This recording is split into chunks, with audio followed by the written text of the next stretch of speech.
Polisi meningkatkan pengamanan di kota Solo, Jawa Tengah menjelang kedatangan Presiden Jokowi hari ini di kota ini untuk berlebaran. Setelah bom bunuh diri di Mapol Resta Surakarta, Solo, Jawa Tengah kemarin, pengamanan di seputar kediaman keluarga Presiden Joko Widodo di Solo diperketat. Menko Polhukam Luhut Binsar Panjaitan menegaskan teror bom di Solo tidak berpengaruh terhadap rencana kepulangan Presiden Joko Widodo ke Solo hari ini. Pengamanan mengenai Presiden sudah punya SOP-nya dan tidak ada masalah Presiden untuk datang kemari. Pengamanan oleh seluruh aparat keamanan, baik itu TNI Polri, itu sudah disiapkan. Presiden tetap akan, rencananya tetap akan ke Solo. Pengamanan ditingkatkan di sejumlah titik di Solo pasca aksi teror yang terjadi di Mapol Resta Solo Selasa kemarin. Dan produser CNN Indonesia Rangga Umara akan melaporkan situasi terkini dari Solo, Jawa Tengah. Selamat pagi, apakah kemarin ini sudah ada himbauan dari Wali Kota Solo agar warga tetap tenang?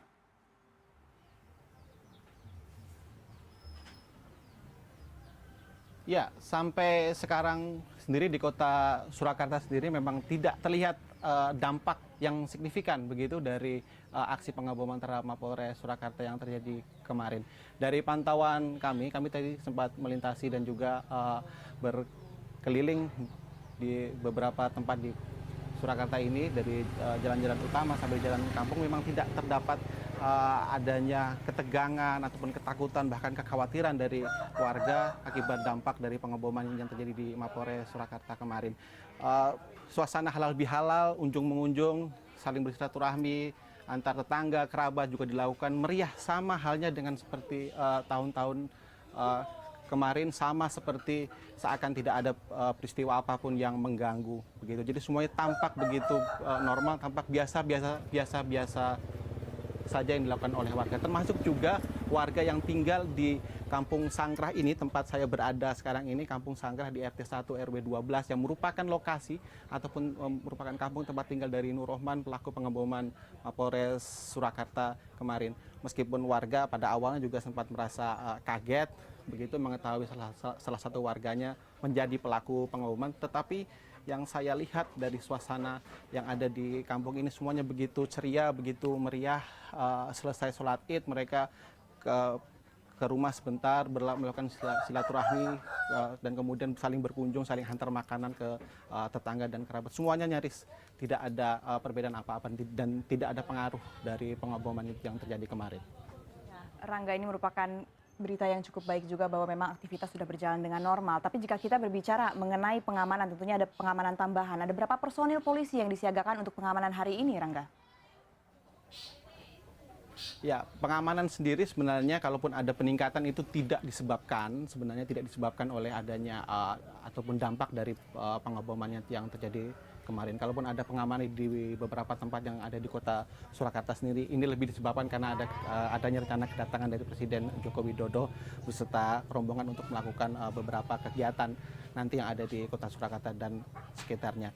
Itu saja yang adanya peningkatan eskalasi pengamanan. Tetapi kalau itu ditujukan untuk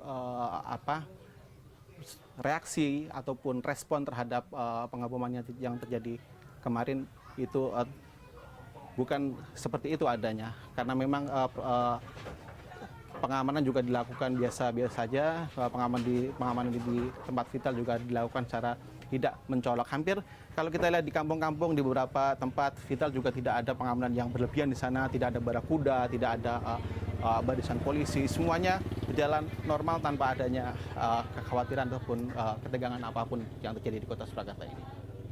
Baik Rangga, bagaimana dengan situasi di rumah Nur Rohman, pelaku pengeboman Mapolres Surakarta? Apakah istri dan anaknya sudah dipulangkan oleh polisi? Ya, menurut warga di sini, Siti Aminah dan juga 2 orang putrinya, istri dari Nur Rohman, pelaku pengeboman Mapolres Surakarta kemarin ini sudah dipulangkan sekitar kemarin malam, jam 9 ataupun jam 10, setelah sebelumnya pada sekitar siang hari. Siti Aminah dan 2 anaknya dibawa oleh polisi ke Semarang untuk dilakukan pencocokan tes DNA terhadap jenazah dari pelaku pengeboman, yaitu Nur Rohman. Nur Rohman sendiri kita ketahui setelah tewas meledakkan diri di Mapolres Surakarta, kemudian dibawa langsung ke jenazahnya dibawa langsung ke Semarang dan kemudian Siti Aminah juga dibawa ke Semarang dan 2 anaknya untuk dilakukan tes pencocokan DNA, dan malam kemarin sudah pulang ke rumahnya, dan saat ini Siti Aminah berada di dalam rumah di sebelah kanan saya ini. Tadi saya sempat mencoba untuk mengetuk pintu dan mengucapkan salam. Rencana saya adalah untuk melakukan, mungkin saya bisa melakukan perbincangan sebentar dengan Siti Aminah, tetapi dari dalam ada suara tolong jangan masuk, sampai 2 kali tolong jangan masuk, sehingga tampaknya memang Siti Aminah tidak bersedia untuk ditemui begitu. Baik Rangga, tapi dari informasi yang Anda dapatkan, bagaimana sebenarnya sosok atau profil Nur Rohman sendiri di lingkungan tempat tinggalnya? Apakah Anda sempat berbincang dengan warga sekitar? Ya, sosok Nur Rohman sendiri sebenarnya kita bisa ibaratkan adalah sosok yang berbeda begitu. Jadi sosok Nur Rohman atau profil Nur Rohman ini adalah antitesa dari sosok pengeboman yang biasa ditemui ataupun diketahui identitasnya sebelumnya. Jika pelaku pengeboman terhadap beberapa peristiwa di Indonesia ini diketahui jauh dari lingkungan, menjauhkan diri dari lingkungan, tidak dekat, tertutup. Tidak demikian dengan Nur Rohman ini. Nur Rohman sendiri bisa dikatakan adalah aktivis lingkungan begitu. Dia bahkan pernah menjadi ketua RT di sini, ikut mensponsori ataupun ikut memberikan ide tentang dana kesehatan, dan ide itu sendiri masih dipakai terus di sini. Sosoknya dianggap luar biasa sebagai penyemangat karena aktif sekali, ramah, selalu tersenyum dalam berbagai kegiatan, selalu terbuka, tidak pernah absen dalam berbagai kegiatan warga, sehingga warga sangat terkejut sekali saat diketahui bahwa sesungguhnya Nur Rohman adalah pelaku dari pengeboman yang terjadi kemarin. Kapan dan bagaimana Nur Rohman bisa berubah begitu, warga tidak ada yang mengetahuinya. Tetapi memang Nur Rohman sendiri hilang begitu, atau dinyatakan oleh warga tidak ditemui lagi di rumahnya. Hilang dari rumahnya itu sekitar tahun kemarin Agustus 2015, pasca ada penggerbekan terhadap beberapa tersangka ataupun terduga teroris lainnya di kota Surakarta. Warga tidak bisa mendapatkan jejak dari Nur Rohman. Nur Rohman juga tidak pernah pulang ke rumahnya sampai kemarin diketahui bahwa Nur Rohman sudah tewas menjadi pelaku dari bom bunuh diri yang terjadi di Mapolres Surakarta kemarin. Baik, terima kasih banyak atas laporan Anda. Rangga Umara melaporkan langsung dari Solo, Jawa Tengah.